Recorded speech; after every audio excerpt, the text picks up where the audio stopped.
Hi అండి, అందరికీ నమస్కారం. ఈ మధ్య కాలంలో వీడియోలు బాగా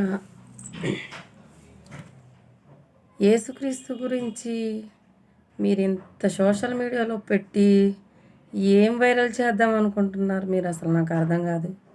ప్రతి పనికిమాలిన వాళ్ళందరితో దేవుణ్ణి కించపరిచి అవమానపరచడం తప్ప మీరు చేసే దాంట్లో దేవుడికి ఏమైనా ఉపయోగం ఉందా?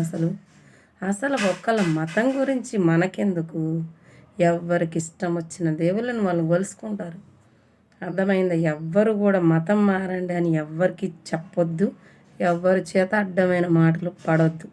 దయచేసి దేవుడు ఎంతో నీతిమంతుడు, పరిశుద్ధుడు, నిజాయితీ కలవాడు, సృష్టి యావత్ ప్రపంచాన్ని కలుగజేసిన వాడు ఎవరైతే ఉన్నారో వాళ్ళనే నమ్మండి. నమ్మేవాళ్ళు ఎవరికి ఇష్టం వచ్చిన వాళ్ళని నమ్ముకొనియండి. మీరెందుకు మధ్యలో మతవాదాలు పెడతా ఉంటారు? అవన్నీ పెట్టి జీసస్ పరువు తీయకండి దయచేసి. అర్థమైందా? మీరు వీడియోలు చేసి వాక్యాలు పెట్టి ఇవన్నీ పెట్టకముందు కూడా దేవుడి గురించి యావత్ ప్రపంచానికి తెలుసు. మీరు ఇవాళ సోషల్ మీడియాలో పెట్టి దేవుణ్ణి మీరేమీ పరిచర్య చేయనవసరం లేదు. మీరు దేవుడి పేరు చెప్పి ఏదైనా ఒక మంచి పని చేసి ఆడవండి చాలు.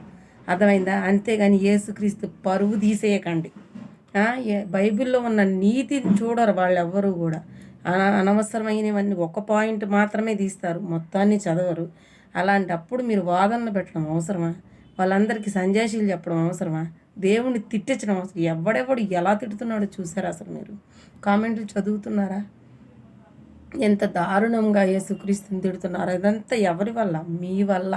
మీరు సోషల్ మీడియాలో వీడియోలు పోస్ట్ చేసి దేవుడి గురించి, మత ప్రచారాల గురించి, గాడిద గుడ్డు గురించి అనుకుంటా మీరు మాట్లాడబట్టే అనవసరంగా ఏ పాపము ఎరుగని ఆయన ఎన్నో మాటలు పడుతున్నాడు ఇలాంటి పాపాత్మలతోటి. మీరు దయచేసి దేవుడి గురించి ఎవ్వరు కూడా వీడియోలు పోస్ట్ చేయొద్దు. మీకు నమ్మకం ఉంటే మీరు నమ్ముకోండి, మీరు చేసుకోండి, వాళ్ళది వాళ్ళు చేసుకుంటారు. మీరు ఎవరిని కించపరచొద్దు. మనుషులందరూ ఒక్కటే, దైవం ఒక్కడే. ఆ ఒక్కడని తెలిసిన వాళ్ళే నమ్ముతారు ఎప్పటికైనా సరే. 100 రకాలు ముక్కోటి దేవతలు, 100 రకాల దేవుళ్ళు లేరు. అది ఎవరు తెలుసుకుంటారు? తెలుసుకోవచ్చు, టైం వచ్చినప్పుడు తెలుసుకుంటారు. కానీ వినేవాడికి చెప్పొచ్చు, వితన్నం పోయేవాడికి, నిద్రపోయిన వాడిని లేపొచ్చు. నిద్రపోతున్నట్టు నటించేవాడిని ఎవ్వరూ లేపలేము. దయచేసి అర్థం చేసుకోండి. ఎవ్వరు కూడా మత కలహాలు పెట్టొద్దు. Please request.